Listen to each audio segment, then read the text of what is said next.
सिंध हुकूमत की कच्चे में सरेंडर पॉलिसी रंग ले आई। कच्चे के इलाकों के 72 डाकुओं ने हथियार डाल दिए। शिकारपुर में पुलिस हेडक्वार्टर्स ग्राउंड में तकरीब। हथियार डालने वालों में 1 करोड़ सर की कीमत वाला बिलो तेगानी भी शामिल। कश्मोर, कनकोट और शिकारपुर के 65 डाकू भी सरेंडर कर चुके। 200 से ज्यादा छोटे बड़े हथियार पुलिस के हवाले। वज़ीर दाखिला सिंध ज़ियाउल हसन लंजार ने कहा कि हथियार डालने वाले डाकुओं को कानून का सामना करना पड़ेगा। ये शुरुआत है, अभी मजीद काम बाकी है। IG सिंध ने कहा कि 40 साल से अगवा बराए तावान की वारदातें हो रही हैं। शिकारपुर समेत कुछ इलाके अभी क्लियर नहीं हो सके।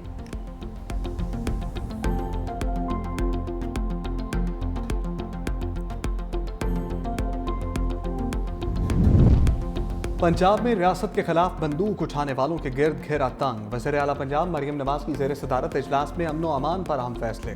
लाउड स्पीकर एक्ट का नफाज लाजमी और मजीद सख्त करने का फैसला। हर जिला में विसल ब्लोअर सेल कायम किया जाएगा। डाला कल्चर, बदमाशी और माफिया कल्चर को किसी सूरत बर्दाश्त नहीं किया जाएगा। पंजाब हुकूमत का अमन कमेटियों को फौरी तौर पर मौसर और मजीद फाल बनाने का फैसला। इंतहा पसंद जमात और गैर कानूनी मुकीम गैर मुल्कियों के खिलाफ खसूसी सेल कायम। सूबे को गैर कानूनी इस्तेहा से पाक करने के लिए इक़दाम तेज करने का फैसला। गैर कानूनी इज्तिमाअत या बाजार बंद कराने वालों पर दहशतगर्दी कवानीन लागू होंगे। सोशल मीडिया पर शर अंगेज और नफरती फैलाने वालों के खिलाफ जीरो टॉलरेंस पॉलिसी का नफाज होगा।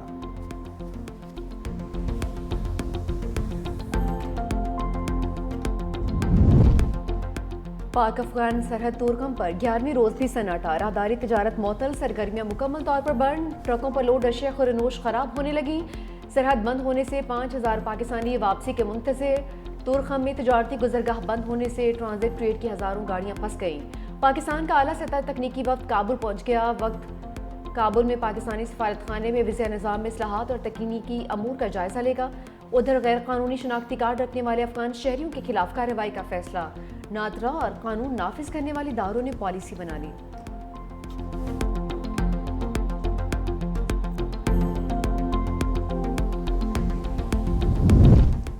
अफगानिस्तान से जंग बंदी का दारोमदार सरहद पार दहशतगर्दी रोकने पर है। वज़ीर दिफा ख्वाजा आसिफ का रॉयटर्स को इंटरव्यू। कहा, फितना अल खवारिज अफगान तालिबान के साथ मिलकर सरहद पार से पाकिस्तान पर हमला करने के लिए काम करते हैं। हमारे पास उस वक्त तक जंग बंदी मुआहदा है जब तक कोई खिलाफ वर्जी ना हो। मुआहदे में वाज़ेह है कि कोई दरअंदाजी नहीं होगी।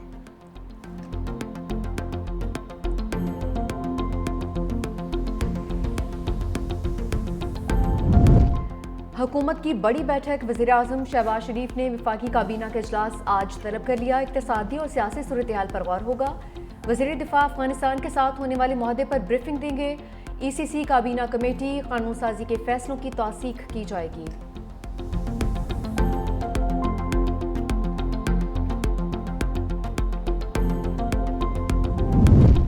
पाकिस्तान की इसराइल की जानिब से मुआहदे की खिलाफ वर्जियों की शदीद मज़म्मत। गज़ा अमन मुआहदे पर अमल दरामद का मुतालबा। कहा, हमलों के नतीजे में कई बेगुनाह शहरियों की जान गई। ये तमाम इक़दाम शर्म शेख में किए जाने वाले अमन मुआहदे की खुली खिलाफ वर्जी हैं। आलमी बरादरी इसराइली मज़ालिम पर आवाज़ उठाए।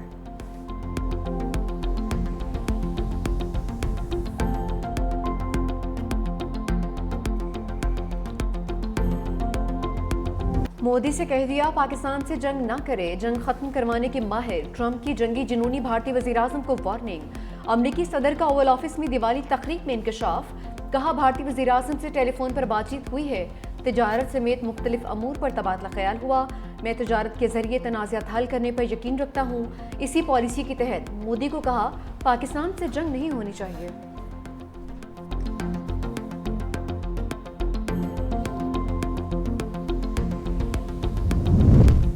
पाकिस्तान नेवी का समुंदर में मनशियात के खिलाफ बर्क रफ्तार एक्शन।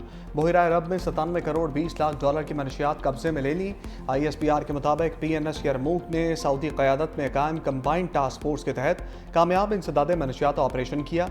कामयाबी पाक नेवी की समुद्री सलामती, आलमी अमन और समुद्रों में गैर कानूनी स्मगलिंग के खिलाफ जद्दोजहद की वाज़ेह मिसाल है। बहरा हिंद के वसी तर खित्ते में अमन व सलामती के फ़रोग में सरगर्म किरदार अदा कर रहे हैं। अमरीकी सेंट्रल कमांड का कामयाब ऑपरेशन पर पाक नेवी को खराज तहसीन। कहा, यह कार्रवाई आलमी सतह पर मनशियात की स्मगलिंग के खिलाफ ताउन की एक बेहतरीन मिसाल है। पाक नेवी ने खित्ते में अमन व इस्तेहकाम के लिए हमेशा कलीदी किरदार अदा किया है। Naval chief admiral Naveed Ashraf ने कहा कि पाक बहरिया कौमी समुद्री मफादात के तहफ़्फ़ुज़ और आलमी अमन के फ़रोग के लिए पुरअज़्म है। ऑपरेशन से पाक सऊदी बहरी ताउन और इंटर ऑपरेबिलिटी मज़ीद मजबूत होगी। वज़ीर-ए-आज़म शहबाज शरीफ की पाक बहरिया के अफसरों और अहलकारों की पज़िराई, कहा मुझ समेत पूरी कौम को पाक बहरिया के अफसरान और जवानों पर फख्र है।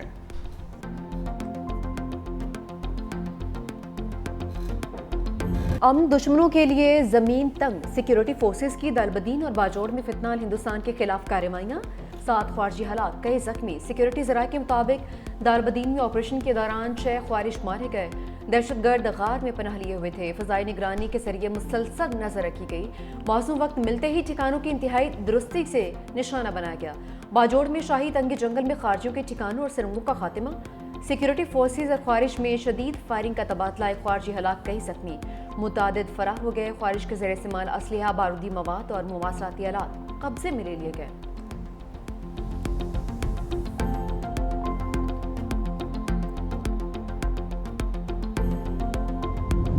खैबर पख्तूनख्वा की बुलेट प्रूफ गाड़ियों पर नाम, बलूचिस्तान की हाँ। वज़ीर आला सरफराज भुगटी ने खैबर पख्तूनख्वा की वापस की गई गाड़ियाँ मांग ली।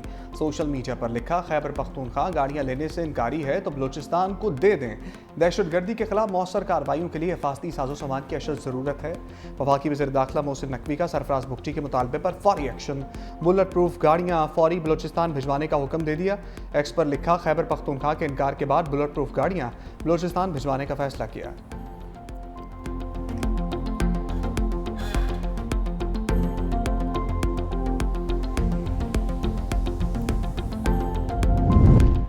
हम केस नहीं सुन सकते तो फुल कोर्ट में मुकर्रर करने का हुक्म कैसे दे सकते हैं? जस्टिस जमाल खान मुंदखिल के रिमार्क्स।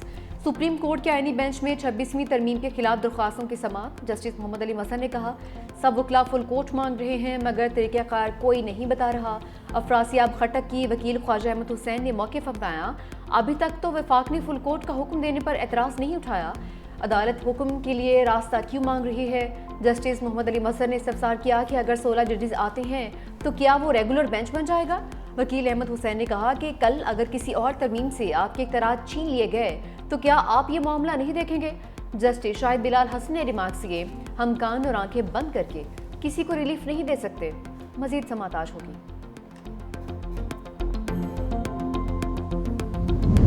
26वीं तरमीम का केस वो जज सुने जो उसके बेनिफिशरी ना हो। बैरिस्टर गौहर का मुतालबा, कहा हमारे वकला इस हवाले से दलाइल दे रहे हैं, जो फैसला होगा हमें कबूल होगा। वज़ीर आला ने एक्सपायर गाड़ियों का नहीं बोला, कहा कि मयारी नहीं है। जहां बुलेट प्रूफ गाड़ियां इस्तेमाल होनी हैं इसके लिए मौजू नहीं, पहली तरजीह है। सुहेल अफरीदी की बानी PTI से मुलाकात हो जाए। अगर मुलाकात नहीं करने देते तो मुख्तसर काबीना तश्कील दे दें। मुलाकात नहीं कराते तो इससे तलखियाँ बढ़ती हैं।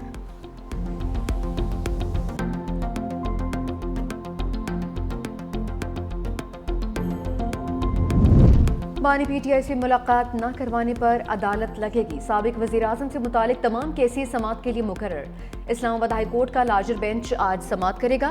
वज़ीर आला सुहेल अफरीदी की दरख्वास्त पर भी समाअत होगी। Chief justice Sarfraz Dogar, justice Arbab Mohammad Tahir और justice Azam Khan larger bench में शामिल।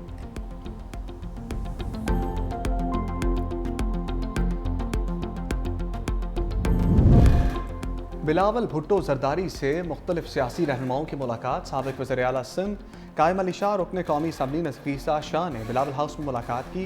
सिंध की सियासी सूरत-ए-हाल समेत खैरपुर के अवामी मसाइल और उनके हल पर बातचीत हुई। बिलावल भुट्टो से पीपल्स पार्टी बलूचिस्तान के सदर सेनेटर उमर गौरगेज ने अब्दुल कादिर गौरगेज के हमरा बिलावल हाउस में मुलाकात की। सूबे की सियासी सूरत-ए-हाल पर तबादला ख्याल किया गया।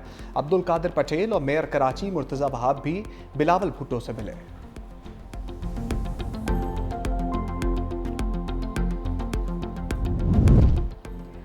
वज़ीर आला सिंध सैयद मुराद अली शाह का वफाकी हुकूमत से शिकवा। मीडिया से गुफ्तगू में कहा कि वफाक ने एतमाद में लिए बगैर गंदम की कीमत 3500 रुपये तय की। इमदादी कीमत 4000 रुपये फी मन से कम नहीं होनी चाहिए थी।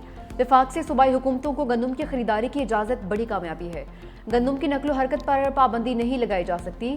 खैबर पख्तूनख्वा में गंदम की पैदावार का मसला है। 25 एकड़ से कम जमीन वाले काश्तकार को 1 बोरी DAP मुफ्त देने का ऐलान।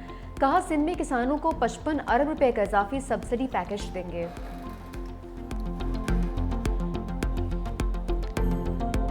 अनफॉर्चुनेटली एक प्री प्लान तरीके के साथ 1985 से इस सूबे के खिलाफ एक साजिश शुरू की गई। इस सूबे से किस तरीके से हम इन्वेस्टमेंट को मूव करें, लोगों को डराएं, यहाँ पे फसाद कराएं, पार्टियां बना के मसनूई तरीके से फसादात करा के लोगों को इस तरह ऐसा माहौल पैदा किया गया। कराची अगर इतना ही बुरा है, कराची इतना ही गंदा है, तो पूरे पाकिस्तान से लोग रोजगार करने के लिए रोजाना कराची क्यों आते, बाकी शहरों में क्यों नहीं जाते यार?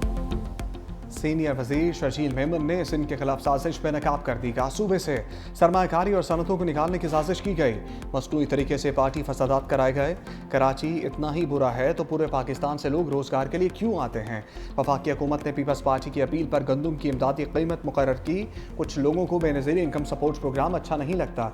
शर्जील मेमन की Korangi association of trade and industry में सनतकारों के साथ मुलाकात। सीनियर वजीर सिंध की ताजरों और सनतकारों को हर मुमकिन ताउन की यकीन दहानी।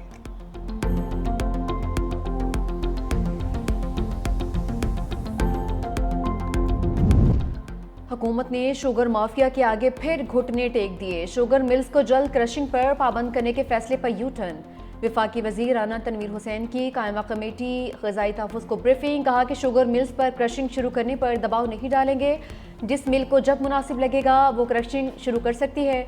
IMF मुआहदे के तहत हम गन्ने की कीमत फिक्स नहीं कर सकते। विफाकी हुकूमत और शुगर मिल्स में नवंबर के पहले हफ्ते क्रशिंग का मुआहदा हुआ था। राना तनवीर हुसैन ने दस्तखत किए थे। क्रशिंग बर वक्त शुरू न होने से काश्तकारों को नुकसान का अंदेशा।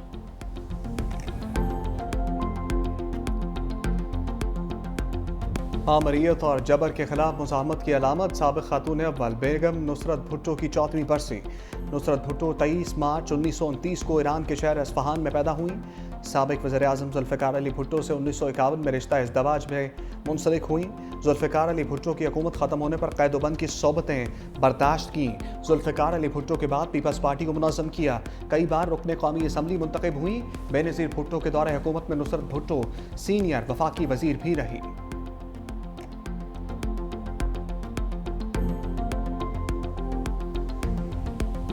इसराइल को गजा के लोगों की बुनियादी ज़रूरियात पूरा करने की जिम्मेदारी अदा करना होगी। आलमी अदालत इंसाफ ने इसराइल के लिए एडवाइजरी रिमार्क्स जारी कर दिए। कहा इसराइल अक़वाम मुत्तहिदा की इमदादी सरगर्मियों ख़ुसूसन उनवरा की कार्रवाइयों में सहूलत फराहम करे। बतौर काबिज़ ताकत इसराइल पर लाजिम है कि वह मकामी आबादी के लिए बका के लिए ज़रूरी वसाइल की फराहमी यकीनी बनाए।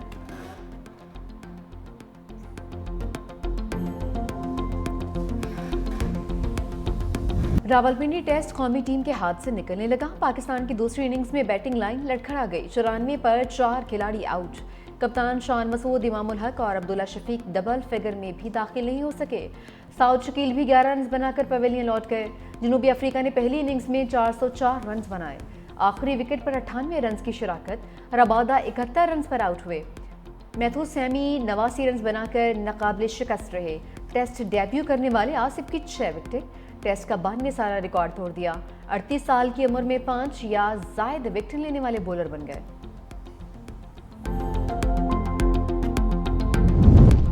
मोहसिन नकवी से ट्रॉफी नहीं लेंगे, भारत की हथचर्मी बरकरार। BCCI के सेक्रेटरी का एशिया कप की ट्रॉफी के लिए एक और खत। ACC के सदर मोहसिन नकवी से ट्रॉफी लेने से इनकार। कहा अगर ट्रॉफी ना मिली तो मामला ICC में उठाएंगे।